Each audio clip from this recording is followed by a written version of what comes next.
Hello and welcome back to Check It Out. In today's video, I'll show you how to unstuck a garbage disposal. So oftentimes garbage disposals, even though this one's kind of new, when I go to turn it on, you can listen for this sound.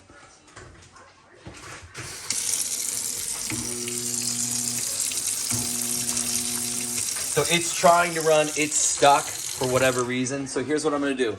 Make sure that I have the switch turned off. Then I'm gonna unplug the garbage disposal. Next, I'm gonna use this right here, and you can see that this actually says that it is a self-service wrench, and it is made for the food waste disposal. So it says it right on there. Really all it is a 1/4 inch Allen wrench. So you can buy one of these or go to your local hardware store. And if you look right in the middle right here, there's a little spot right here where it goes in. And what we're gonna do is we're gonna stick this in there. Not much room to work with here.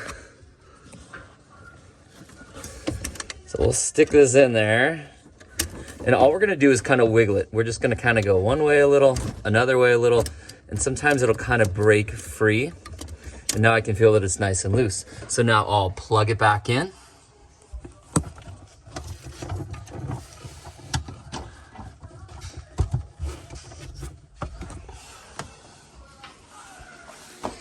Give it a quick test. We'll turn on some water, test it out. There you go, works like new. Hey friends, hope that helped you out. If it did, subscribe to the channel, give it a thumbs up, and we'll talk to you next time.